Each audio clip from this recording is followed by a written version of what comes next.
주님께서 사무엘에게 말하였다. 사울이 다시는 이스라엘을 다스리지 못하도록 내가 이미 그를 버렸는데 너는 언제까지 사울 때문에 괴로워할 것이냐? 너는 어서 뿔병에 기름을 채워가지고 길을 떠나 베들레헴 사람 이새에게로 가거라. 내가 이미 그의 아들 가운데서 왕이 될 사람을 한 명 골라 놓았다. 사무엘이 여쭈었다. 내가 어떻게 길을 떠날 수 있겠습니까? 사울이 이 소식을 들으면 나는 죽일 것입니다. 주님께서 대답하셨다. 너는 암송아지를 한 마리 끌고 가서 주님께 희생제물을 바치러 왔다고 말하여라. 그리고 이새를 제사에 초청하여라. 그 다음에 해야 할 일은 내가 거기에서 너에게 일러주겠다. 너는 내가 거기에서 일러주는 사람에게 기름을 부어라. 사무엘이 주님께서 시키신 대로 하여 베들레헴에 이르니 그 성읍의 장로들이 떨면서 나와 맞으며 물었다. 좋은 일로 오시는 겁니까? 사무엘이 대답하였다. 그렇소, 좋은 일이요. 나는 주님께 희생 제물을 바치러 왔소. 여러분은 몸을 성결하게 한 뒤에 나와 함께 제사를 드리러 갑시다. 그런 다음에 사무엘은 이새와 그의 아들들만은 자기가 직접 성결하게 한 뒤에 제사에 초청하였다. 그들이 왔을 때에 사무엘은 엘리압을 보고 속으로 주님께서 기름 부어 세우시려는 사람이 정말 주님 앞에 나와 섰구나 하고 생각하였다. 그러나 주님께서 사무엘에게 이르셨다. 너는 그의 준수한 겉모습과 큰 키만을 보아서는 안 된다. 그는 내가 세운 사람이 아니다. 나는 사람이 판단하는 것처럼 그렇게 판단하지는 않는다. 사람은 겉모습만을 따라 판단하지만 나 주는 중심을 본다. 다음으로 이새가 아비나답을 불러서 사무엘 앞으로 지나가게 하였다. 그러나 사무엘은 이 아들도 주님께서 뽑으신 사람이 아니라고 하였다. 이번에는 이새가 산마를 지나가게 하였으나 사무엘은 이 아들도 주님께서 뽑으신 사람이 아니라고 하였다. 이런 식으로 이새가 자기 아들 7을 모두 사무엘 앞으로 지나가게 하였으나 사무엘은 이새에게 주님께서는 이 아들들 가운데 어느 하나도 뽑지 않으셨소 하고 말하였다. 사무엘이 이새에게 아들들이 다 온 것입니까? 하고 물으니 이새가 대답하였다. 막내가 남아있기는 합니다만 지금 양떼를 치러 나가고 없습니다. 사무엘이 이새에게 말하였다. 어서 사람을 보내어 데려오시오. 그가 이곳에 오기 전에는 제물을 바치지 않겠소. 그래서 이새가 사람을 보내어 막내 아들을 데려왔다. 그는 눈이 아름답고 외모도 준수한 홍안의 소년이었다. 주님께서 말씀하셨다. 바로 이 사람이다. 어서 그에게 기름을 부어라. 같이 읽겠습니다. 사무엘이 기름이 담긴 뿔병을 들고 그의 형들이 둘러선 가운데서 다윗에게 기름을 부었다. 그러자 주님의 영이 그날부터 계속 다윗을 감동시켰다. 사무엘은 거기에서 떠나 라마로 돌아갔다. 아멘. 자, 자리에 앉으십시오.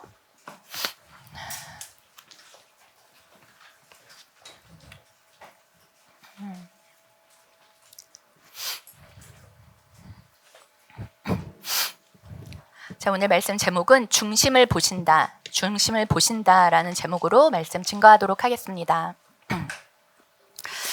성경의 모든 말씀은 하나의 주제로 향하고 있습니다. 그리고 하나의 목적으로 귀결이 됩니다. 창세기에서부터 요한계시록까지 모든 말씀, 성경 전체가 꿰뚫는 중심은 바로 예수 그리스도이십니다. 오늘부터 이제 3개월 동안 12주 동안에 예수님의 예표로 그분의 삶과 그리고 그분의 내면색을 가장 잘 보여주었던 인물 바로 다윗이죠. 다윗 시리즈로 나가게 됩니다. 주제는 I see you, 내가 주를 봅니다 라는 주제로 12주 동안 우리가 함께 말씀을 함께 나아가도록 하겠습니다. 행진을 하겠습니다. 이 다윗 시리즈 말씀을 통해서 다윗의 하나님을 향한 그러한 열정 그리고 하나님을 향한 사랑, 믿음의 야성이 우리 라옹의 믿음이 되기를 축복합니다. 영적인 눈이 열릴지어다. 성령의 불이 이곳 가운데 임할지어다. 믿음의 돌파가 있는 이 시간이 되시기를 주님의 이름으로 축복합니다. 유대인들은 예수님을 향해서 항상 다윗의 자손 예수여라고 외쳤습니다. 성경에서 다윗은 900회 이상이나 등장되는 이름입니다. 그렇게 자주 거론되는 이름입니다. 예수님 다음으로 가장 많이 언급되었던 인물이 바로 다윗입니다. 다윗의 일생은 특히 다윗과 골리앗의 이야기는 우리가 동서고금을 막론하고 그리고 크리스찬, 넌 크리스찬을 막론하고 모든 사람에게 감동과 힘을 주는 그러한 스토리입니다. 다윗은 현실 속에서 영성을 가진 사람이었습니다. 양측이 목동이었던 시절에서부터, 그리고 사울 왕을 위로했던 하프 연주자를 통해서도, 그리고 무수한 전쟁들을 치러내었던 전쟁의 용사 속에서도, 그리고 이스라엘을 통일시킨 왕으로서도 다윗의 영성은 현실과 자연스럽게 계속적으로 접목되고 연결되어 있습니다. 유진 피터슨의 다윗에 관한 책이 있습니다. 제목이 현실의 뿌리 박은 영성입니다. 이 책에 보면은 다윗 이야기 속에서는 인간적이다라는 단어와 그리스도인다운이라는 단어가 동의어로 쓰였다고 합니다. 인간으로서 그리고 그리스도인으로서 성장한다는 것이 무엇인지, 그리고 배우고 이해하게 되는 기본적인 토대가 되는 것은 다른 것이 아니라 현실에 뿌리박은, 현실과 하나 되는 영성이라는 것입니다. 다윗은 일평생 하나님을 신뢰했습니다. 그리고 하나님을 사랑했습니다. 하나님을 묵상하고 하나님을 추구하고 하나님 안에서 푹 잠겨서 살았던 사람이 바로 다윗입니다. 삶의 예배자의 가장 좋은 봄을 찾는다 하면은 다윗의 모습, 이 다윗이 아닐까 싶습니다. 그렇습니다. 그는 끝없이 하나님을 노래합니다. 주님은 나의 목자이십니다. 주님은 나의 요새이십니다. 주님은 나의 반석이십니다. 주님은 나의 산성이십니다. 주님은 나의 방패이십니다. 다윗은 끊임없이 노래하고 있습니다. 하나님을 노래합니다. 보이는 것에서 보이지 않는 것들을 다윗은 찾아내고 있습니다. 영성을 마치 드라마처럼, 그리고 영화처럼 그렇게 보여주는 인물이 바로 다윗입니다. 또한 다윗의 큰 죄악에도 불구하고 하나님은 다윗을 내 마음에 합한 자다라고 말씀해 주십니다. 내 마음에 합한 자. 하나님은 우리의 성취나 어떠한 업적, 우리의 사역의 역량들, 그리고 도덕적인 기준에 맞춰서 사는 것, 이것이 아니라 하나님이 보시는 가장 중요한 것은 마음의 태도입니다. 다윗의 하나님을 향한 순전한 사랑, 그리고 흔들리지 않는 신뢰, 하나님의 말씀을 듣고 묻고 듣고 그 들은 말씀대로 순종하는 삶, 고난 중에도 그치지 않고 하나님께 올려드렸던 감사와 찬양, 확고부동한 하나님 중심의 삶, 하나님 우선순위의 삶. 그러한 다윗의 태도와 반응이 하나님을 기쁘시게 하는 일들이었습니다. 하나님의 마음에 합한 것, 다윗의 그러한 하나님 중심의 태도였던 것입니다. 다윗은 일평생 하나님 한 분만을 섬기는 예배자로 살았습니다. 하나님은 한 사람을 준비시키십니다. 시대의 어두움을 밝힐 한 사람을 예비하십니다. 그 시대에 다윗을 예비하신 것처럼 지금도 하나님은 이 한국 땅, 대한민국을 위해서, 또 이 시대를 위해서 하나님의 사람을 준비시키십니다. 그 한 사람이 바로 여기에 계신 우리 라옹 성도 한 분 한 분이 되시기를 바랍니다. 그리고 제가 되기도 원합니다. 우리 라옹이 되기를 축복합니다. 아멘. 자, 사사시대의 마지막 때에 사무엘입니다. 사사의 마지막 사사는 사무엘이었습니다. 이 사무엘 시대에 이스라엘은 왕을 원하기 시작합니다. 우리에게도 왕을 달라. 다른 주변의 이방 나라들은 다 왕들이 있는데 왜 우리는 왕이 없습니까? 왕을 주십시오 라고 하나님께 구하기 시작합니다. 하지만 하나님은 사실 이것을 그렇게 기뻐하지 않으십니다. 하나님께서 이스라엘의 왕이 되시는데, 우리도 하나님이 우리의 왕이십니다 라고 고백하죠. 이스라엘의 왕 되시는 분은 하나님이신데 이스라엘 백성들이 왕을 지금 세워달라고 요구하고 있기 때문에 하나님은 이것을 탐탁히 여기지 않으십니다. 근데 백성들이 계속적으로 요구하니까 이 요구에 응답하십니다. 그래서 하나님은 사울을 초대 왕으로 세우십니다. 사울은 용모도 빼어났고, 그리고 처음에 시작할 땐 굉장히 겸손한 사람이었습니다. 사울 왕의 처음과 그 마지막, 나중이 너무나도 다르게 됩니다. 사람들은 힘을 주어 보면 그 본 모습을 알 수가 있습니다. 왕이라는 높아진 자리에서 사울은 심각하게 타락하게 됩니다. 극도의 자기 중심성에 빠지게 됩니다. 그래서 다윗을 시기하고 질투하게 되죠. 또한 제사장만이 드릴 수 있었던 그 시대의 제사를 자신의 손으로 직접 행사하는 월권을 합니다. 진멸하라 하셨던 하나님 말씀이 있었는데도 아말렉과의 전투에서 제사를 핑계로 거기에 좋은 가축들, 아까운 것들, 이러한 전리품들을 자신이 취합니다. 남겨둡니다. 하나님을 무시할 정도의 교만에 빠지게 된 것입니다. 결국 하나님께서 사울을 버리십니다. 하나님의 영이 사울을 떠나셨다라고 말씀합니다. 이때 하나님께서 사무엘을 다시 부르십니다. 우리 1절 말씀 같이 읽어볼게요. 1절 시작. 이제 일어나라. 사울로 더 이상 괴로워하지 말아라. 내가 그를 버렸다. 이제 새 기름을 부어 세울 왕에게로 너를 보낸다. 뿔병에 기름을 채우고 베들레헴 사람 이새에게로 가라. 이미 왕이 될 사람을 한 명 골라놓았다. 아멘. 자, 사무엘이 길을 떠나게 됩니다. 하나님의 말씀을 듣고 기름 부어 세울 왕을 찾아서 떠납니다. 사울 왕이 눈치채지 못하도록 암소 한 마리를 데리고 갑니다. 제사를 드리라라는 말씀은 사울 왕이 만약에 이러한 자신의 행동을 알게 됐을 때 다른 왕을 세운다는 것, 최고의 반역이 되는 것이 아닙니까? 그렇기 때문에 제사를 드리러 가는 것으로 하고 그곳에서 기름 부어 왕을 세워라라고 하나님께서 말씀하십니다. 베들레헴에 도착합니다. 베들레헴, 우리 익숙하게 알고 있는 동네죠. 예수님이 탄생하신 그 동네입니다. 그래서 다윗이 예수님을 예표하는 것도 이 지역, 이 동네에서 있었기 때문에 이 부분도 연결이 되는 부분들입니다. 베들레헴에 도착하니 그 성문에 앉아 있었던 장로들이 사무엘을 깜짝 놀라하며 맞이합니다. 그 당시 사무엘은 정치, 종교의 지도자였죠. 최고의 권위자였습니다. 물론 사울 왕이 초대왕이 된 이유는 라마로 내려가서 제자들을 키우며 그냥 수대하며 이러한 일들을 했겠지만 사무엘이 어떠한 존재인지는 이스라엘에서 모르는 사람이 없었던 것입니다. 사무엘은 이스라엘의 마지막 사사였습니다. 그런 사무엘이 이 작은 마을, 후미진 곳 베들레헴에 왔으니 다들 얼마나 깜짝 놀랐겠습니까? 우리 각자 살고 있는 동네 있죠. 누구 정도라고 얘기하면 될까요? 얼마 전 지난 수요일에 저희 제자형 오빠 마지막에 쫑파티하는 그날이었었는데 존슨 황?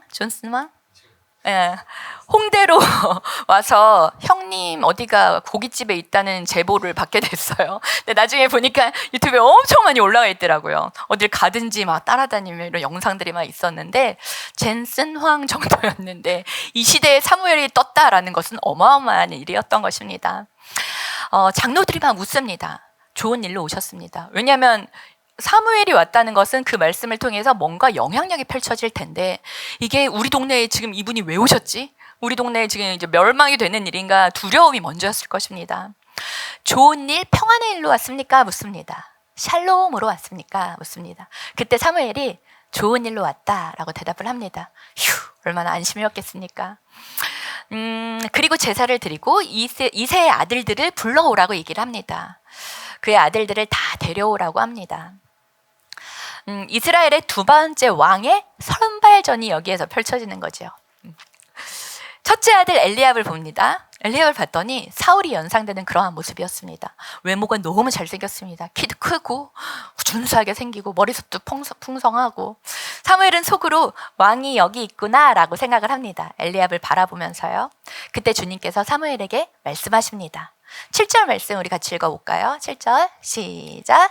그러나 주님께서 사무엘에게 이르셨다. 너는 그의 준수한 겉모습과 큰 키만을 보아서는 안 된다. 그는 내가 세운 사람이 아니다. 나는 사람이 판단하는 것처럼 그렇게 판단하지 않는다.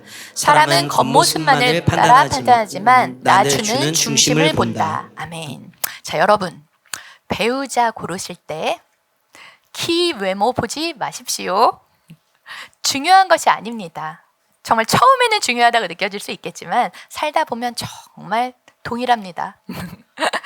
중요하게 선택하지 마십시오. 세상의 기준들, 세상에 뭐든 보이는 것들이 기준이 됩니다. 스펙이라고 우리가 얘기하죠. 돈이나 외모나 학벌이나 직장 어디 다니나 어느 집안 출신인가 이러한 것들 다 보이는 것들입니다. 이러한 것들로 판단하지 마십시오.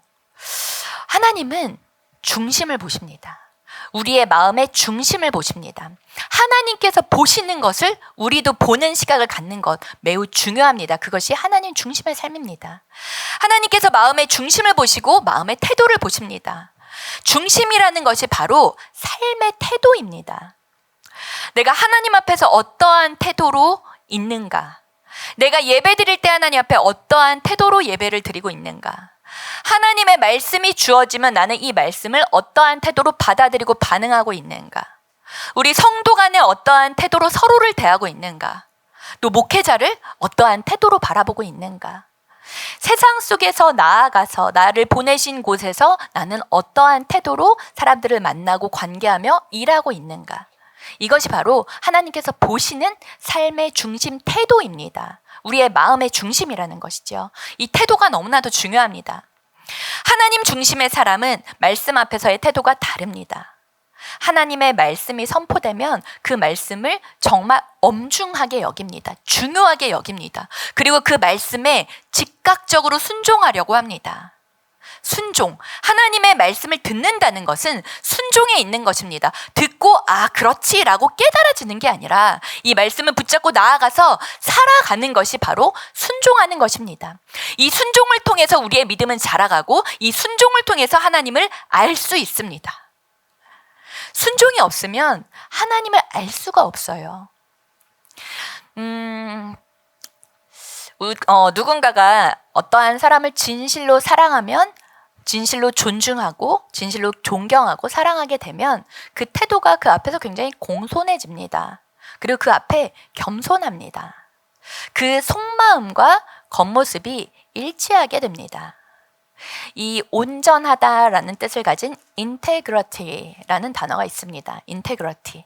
이것은 하나님의 신실하심, 온전함 이것을 나타내는 단어입니다. 겉과 속이 다르지 않는 것을 뜻하는 단어입니다. 이 사람 참 믿음이 좋은 것 같다 이렇게 봤을 때 예배 드릴 때도 너무 뜨겁게 들고 이 사람은 큐티도 안 빠지고 하고 이래서 정말 믿음이 좋은 것 같다라는 생각을 합니다. 막상 가까워집니다. 그 사람의 일거수일투족, 그 사람의 삶의 모습들을 알게 됩니다. 그 사람과 친해졌더니 보여지는 것보다 믿음이 더 좋은 것입니다. 말하는 것보다 혼자 있는 시간 하나님을 찾고 정말 하나님 앞에서의 한 걸음 한 걸음 나아가는 모습이 보이게 됩니다. 진실로 하나님을 사랑하고 동행하는 모습, 겉으로 보여지는 모습과 그 사람의 속마음이 일치하는 동일한 모습, 이것이 바로 인테그리티입니다. 이새의 아들들 7명의 아들들이 쭉 나와서 섭니다. 큰아들 엘리압에서부터 둘째 아비나답, 셋째 삼마, 일곱 번째 아들까지 다 지나갑니다. 그때 사무엘에게 주님이 말씀하십니다. 아니다. 아무도 아니라라고 말씀하시는 것입니다. 나온 아이들이 다 지나갔는데, 아들들이 다 지나갔는데 사무엘이 이새에게 묻습니다. 아들들이 이렇게 7 전부 맞습니까? 라고 묻습니다. 그때 이새가 대답을 합니다. 근데 참 슬픈 대답을 합니다. 듣기에도 마음이 좀 아파요. 막내가 하나 남아있기는 합니다만, 막내가 하나 남아있긴 하다라고 얘기합니다. 자, 저도 막내입니다. 막내. 집에서 딸 셋의 막내인데 사실상 아버지 쪽으로 생각하면 딸 10의 막내입니다. 제 밑에 아들이 하나 태어나긴 했어요. 그중에서 제가 10번째 딸, 큰아버지 댁에 딸 셋, 저희 아버지 둘째 딸 셋, 그리고 고모 댁 딸 둘, 작은 집에 딸 둘에 거기에 막내가 이제 아들로 태어났습니다. 제가 태어날 때쯤에 10번째 딸로 태어날 때쯤에는 아마 또 딸이냐라는 말도 하지 않았을 거라는 생각이 좀 듭니다. 제 밑에 사촌 남동생이 하나 있는데 예전에 기억이 나요. 어렸을 때 친할머니께서 작은 집에 제일 많이 가 계셨어요. 아마 손주가 있어서 거길 많이 가 계시지 않으셨을까 그런 생각이 좀 납니다. 막내 히브리어로 하카톤이라고 합니다. 하카톤. 하찮고 그다지 중요하지 않은 그러한 사람, 우리 아싸라고 하죠. 아싸. 이러한 존재감 제로인 사람, 거의 사람 취급을 못 받았던 것입니다. 이때는 막내가 그러한 존재들이었어요. 아들 7은 목욕 재개를 하고 그리고 좋은 옷을 입혀서 사무엘 앞으로 다 나왔습니다. 그러나 막내 다윗은 밖에서 양을 치고 있습니다. 부를 생각조차 안 합니다. 아들이 전부냐? 하나가 더 있긴 한데 라고 얘기할 정도입니다. 얼마나 슬퍼요. 이세의 말로는 지금 양떼를 치러 나가고 여기엔 없다라고 얘기를 하죠. 만약에 중요한 아들이었다면 금세 불러왔을 것입니다. 그러나 다윗은 거의 버림받은 아들이었습니다. 생각에 들지도 않는 아들이었던 것입니다. 심리상담학에서 보면은 아들은 아버지의 인정을 통해서 자존감이 형성된다고 해요. 또 어머니의 사랑을 통해서 사회성, 관계성이 발달된다고 합니다. 거기에 지극한 영향을 준다고 합니다. 다윗의 어머니에 관한 내용은 성경에 거의 안 나오고 있습니다. 딱 한 군데 나옵니다. 시편 27편 10절 말씀. 시편 27편 10절 같이 한번 읽어볼게요. 시작. 나의 아버지와 나의 어머니는 나를 버려도 주님은 나를 돌보아 주십니다. 자, 유일한 다윗의 어머니에 관한 내용이 이 말씀에 있습니다. 근데 그 내용이 무언가요? 그 내용은 나를 버렸다라는 내용입니다.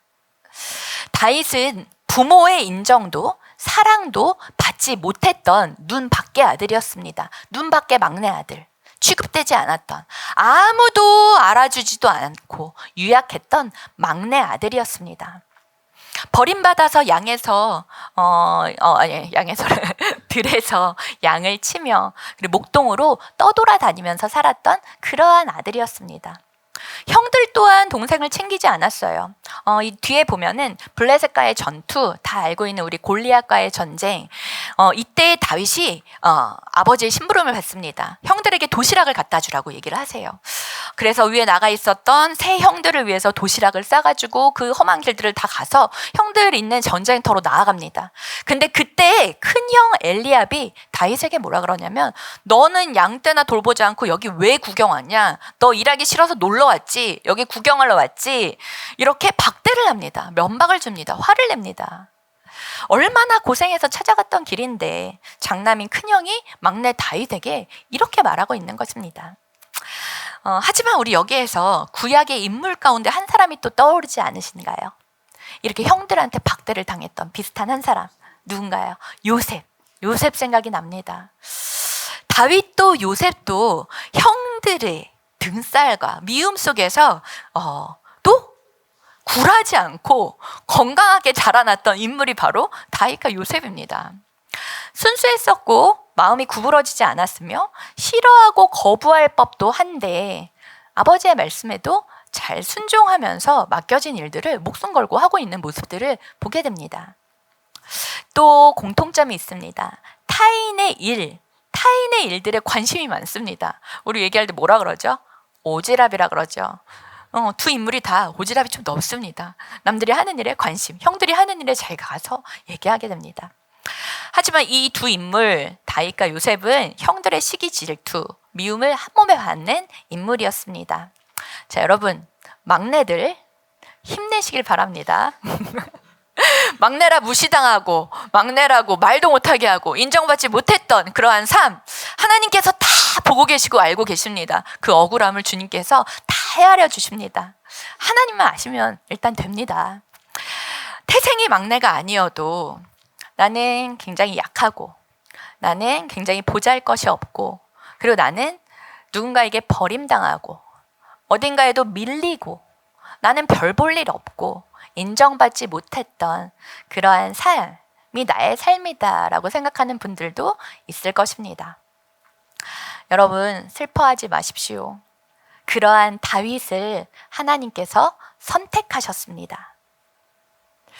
그 막내 다윗을 불러오라고 말합니다. 오기 전에는 앉지도 않고 식사도 하지 않겠다라고 사무엘이 얘기합니다. 드디어 다윗을 데리고 옵니다. 12절 말씀 우리 같이 한번 읽어볼까요? 12절 시작.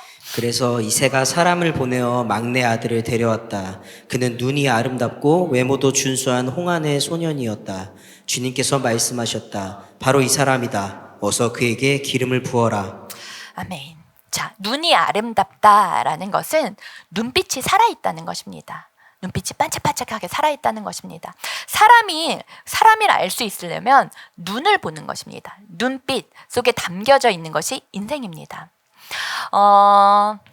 눈은 마음의 거울이라고 하죠. 마음을 비춰주는데 신체에서 가장 중요한 부위, 눈입니다.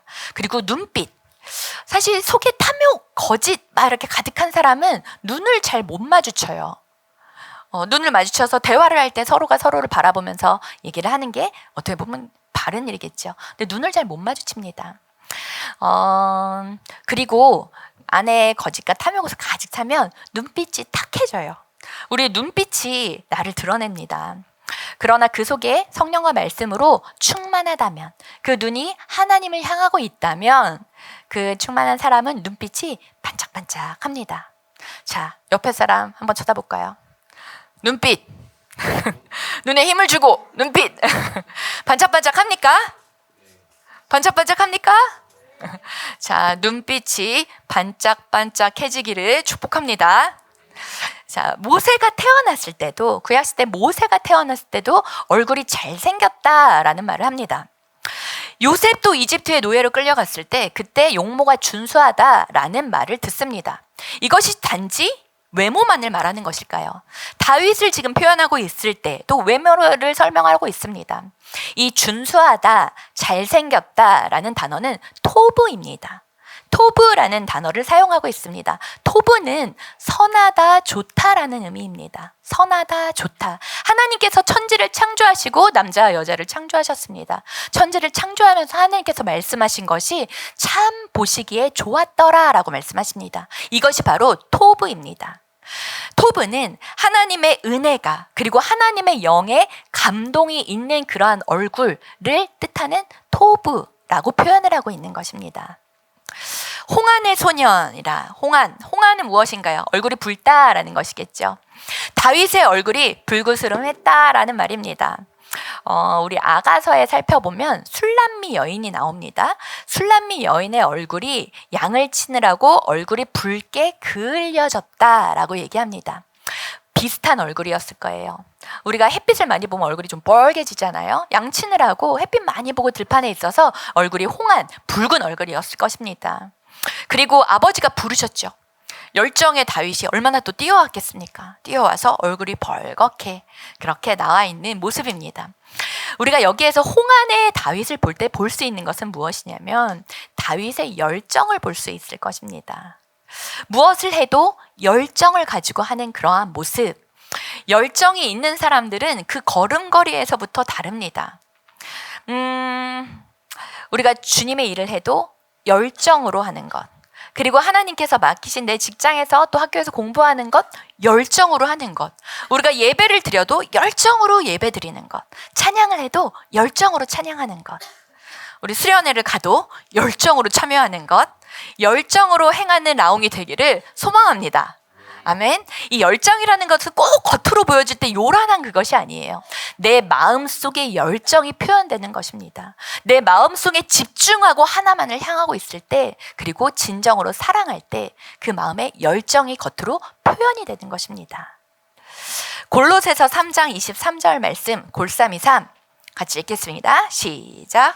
무슨 일을 하든지 사람에게 하듯이 하지 말고 주님께 하듯이 진심으로 하십시오. 아멘. 자, 사람의 눈에 보이는 데서 하는 것을 말하는 것이 아니라 보이지 않는 곳에서 그 눈을 두시는, 보이지 않는 곳에서 찾으시는 하나님께 하듯이, 주님께 하듯이 신실한 사람을 하나님은 보고 계시고 주시하십니다. 다윗은 바로 그러한 사람이었습니다. 다윗은 또한 순수하고 당당하고 눈빛이 살아있는 하나님의 영이 함께하는 소년이었습니다. 다윗은 하나님의 원픽이었습니다. 주님께서 말씀하십니다. 12절 하반절에 보면 바로 이 사람이다. 어서 그에게 기름을 부어라 라고 말씀하십니다. 개역개정에서는 이가 그니라고 나옵니다. 이가 그니. 다윗을 보니 바로 이 사람이다 라고 얘기하는 것입니다. 이가 그니, 하나님께서 예비하신 사람입니다. 이때를 위해서 예비하신 것처럼 그 부모도 버렸던 아들, 홀로 들판에서 양을 치고 있던 목동이었던 그 다윗, 하나님께서 그 시대를 위해서 준비시킨 한 사람이 바로 다윗이었습니다. 지금을 살아가는 우리들도 동일합니다. 하나님의 눈은 이러한 사람을 찾으십니다. 하나님의 눈은 이러한 자를 주시하십니다. 열정이 있고 그리고 남의 일도 내 일처럼 열정적으로 하는, 열심으로 하는 그러한 사람, 그 마음에 거짓이 없고 순수한 사람, 그리고 하나님을 순전한 마음으로 사랑하는 사람, 하나님의 눈은 이러한 사람들에게 머무르게 됩니다. 사무엘은 하나님의 말씀을 따릅니다. 그래서 뿔병에 기름을 담아둔 그 뿔병을 그들의 형이 둘러싸여 있는 그 가운데서, 형들이 있는 가운데에서 다윗에게 부어줍니다. 기름 부음을 받는 그 이후로는 다윗은 계속적으로 하나님의 영의 감동을 받고 인도하심을 받는다라고 말씀에 쓰여 있게 됩니다. 시편 139편 23절 말씀, 시편 139편 23절 우리 같이 한번 읽어볼까요? 시작. 하나님, 나를 살살치 살펴보시고 내 마음을 알아주십시오. 나를 철저히 시험해 보시고 내가 걱정하는 바를 알아주십시오. 자, 다윗의 시입니다. 여러분, 하나님은 중심을 보십니다. 우리의 겉모습을 보시지 않으십니다. 우리의 속사람, 우리의 마음의 중심을 보시는 분이 하나님이십니다. 사람은 겉모습에 속습니다. 하지만 하나님은 속지 않으십니다. 하나님은 우리의 마음을 살피시는 하나님이십니다. 하나님의 사람은 하나님을 두려워합니다. 경외하기 때문에 두려워합니다. 하나님을 지극히 사랑하고 하나님이 어떠한 분이신지 알기 때문에 그 앞에 두려워합니다. 엎드립니다. 언제나 하나님 앞에서 겸손하게 엎드리고 섬기는 사람, 그 마음의 중심, 하나님께 놓여져 있는 사람, 하나님께서는 그 한 사람을 지금도 찾으십니다. 하나님은 어렵고 힘든 암흑의 시대, 지금과도 같은 그러한 시대에 하나님의 빛을 일으킬 그 한 사람을 세우기를 원하십니다. 그 한 사람을 통해서 나라를 변화시키시고 그 시대를 변화시키십니다. 그것이 하나님께서 예비하시는 은혜입니다.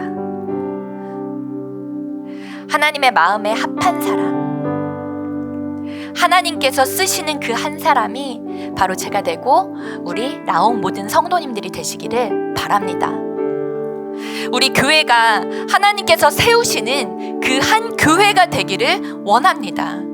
하나님께서 우리를 통해서 이 땅 가운데 새로운 부흥을 일으키실 것입니다. 아멘.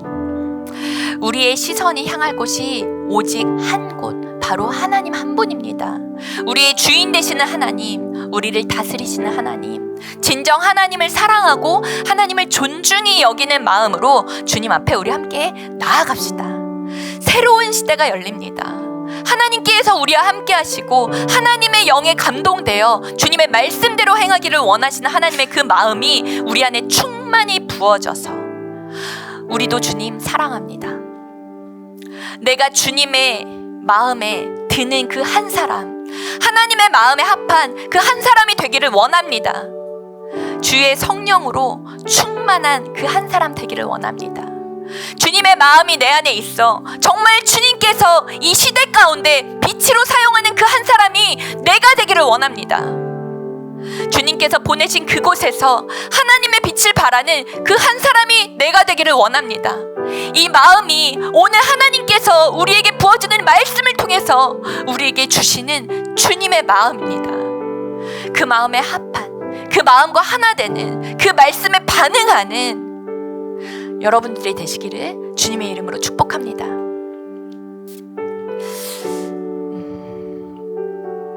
사람의 눈이 아니라 하나님의 마음에 쏙 드는 사람이 되십시오. 사람의 눈에 왔다 갔다 하는 사람이 아니라 하나님의 마음에 중심을 두는 한 사람이 되십시오. 주님께서 기뻐하십니다.